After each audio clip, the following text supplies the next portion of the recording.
So our last question of our revision session of entrepreneurship and communication, August 2022, which is question 7. Let's start with 7A. You have been appointed to represent your supervisor at a forum organized by professional body. The topic to be presented is importance of internal audit. So you've already been given the topic here, and you know who is your audience, who is your target audience. So the question is, describe 4 steps you will follow to sufficiently prepare and make effective presentation. Remember, in any presentation, when you're preparing, the first thing you need to understand, the first thing you need to identify is the topic, and then who is my target audience. But remember, at this point in time, we've been given the topic and also we've been given the audience. So we know the kind of people who are the target audience of the communication, and we know what we're going to talk about.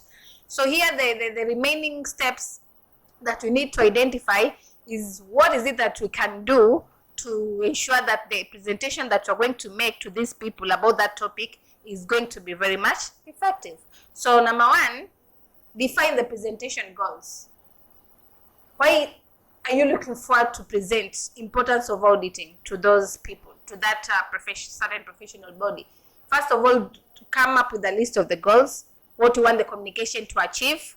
And then once you have that list of goals, the next thing is basically to prepare now your presentation about the topic that you're being given. Remember, you have been told to talk about importance of auditing.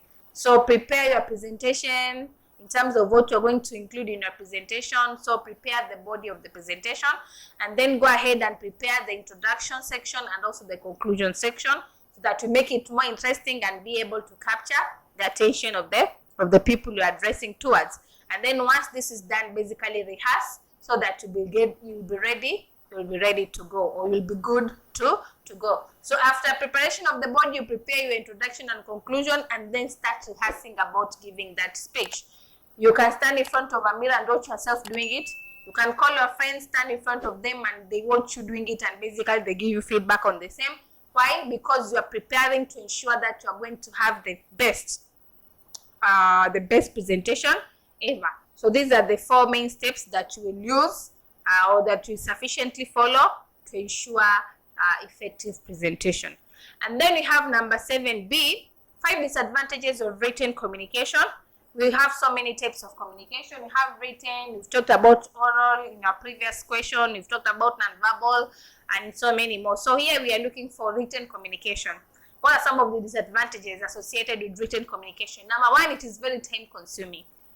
Talking and writing, these are 2 different things. Talking could take you less minutes. You can talk in 5 minutes and you're done, but writing, you write in more than 10 minutes. So it's time consuming, and it's very expensive because you'll need a pen, you need printing papers, you need a printer to print. If it's to write, you'll need a pen, you'll need a full scarf and all that. So it can be expensive, especially if it's a bulky kind of written communication. And then it's impractical for illiterate. For those people who cannot read, you cannot basically use written communication. And then difficult to maintain secrecy, because anybody can come through that note of yours, anybody can come through that written piece of yours and basically read. And like in verbal or in oral communication, I can just communicate something to you, and you decide to keep it a secret.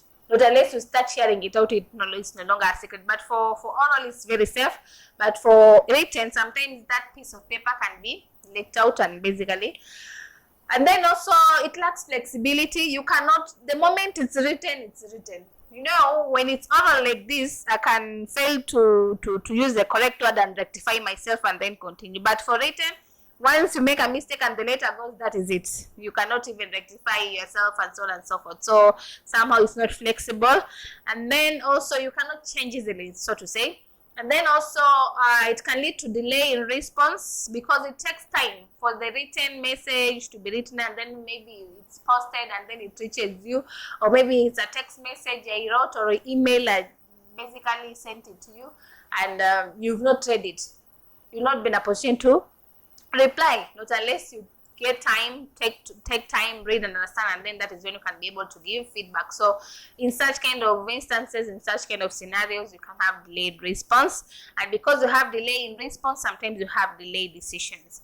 And then costs in record keeping, yes, you will have to incur costs of storage, archive, and so many more, of which that can also be a disadvantage. So the question is looking for 5 disadvantages of written communication. You see, we have more than 5. They are going up to 10. So that is it about disadvantages of written communication.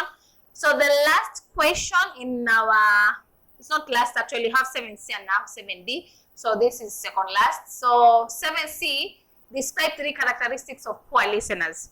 These people who are called poor listeners, how do they look like? What characteristics do they have, or what qualities do they have? They don't give an eye contact. You talk by they're doing their own things. They cannot even face you. They show no enthusiasm or interest in the speaker.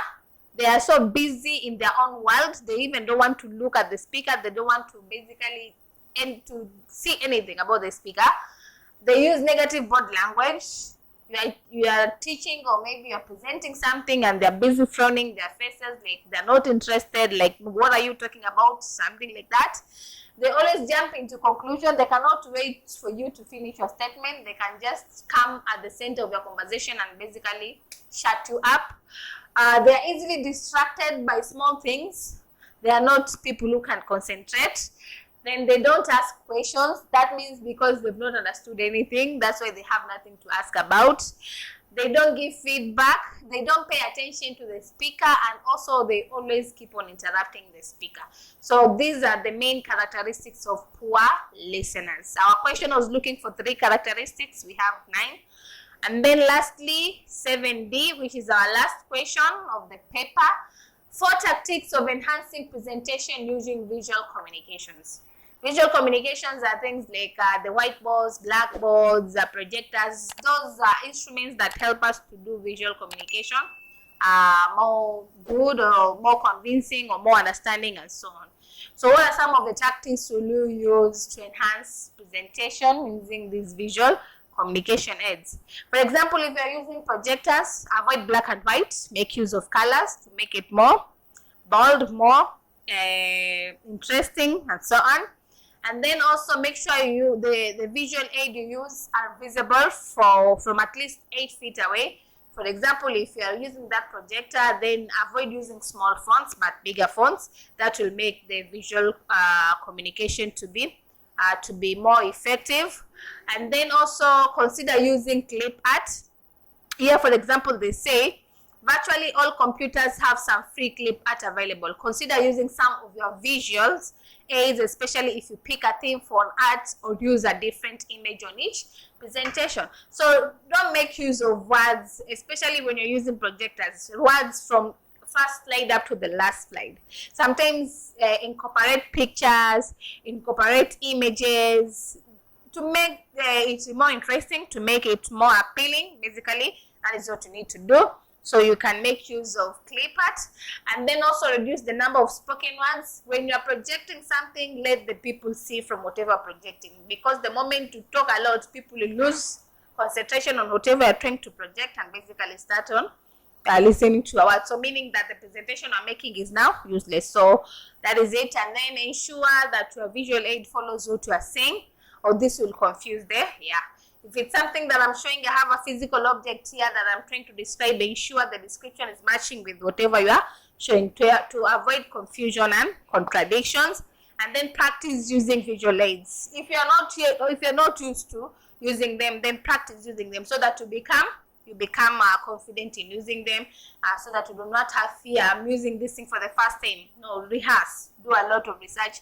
How is this thing used so that you can enhance on your presentation. So that is it. That is our August 2022 paper, ATD 003, Entrepreneurship and Communication. Thank you, and let's meet in another paper for another revision.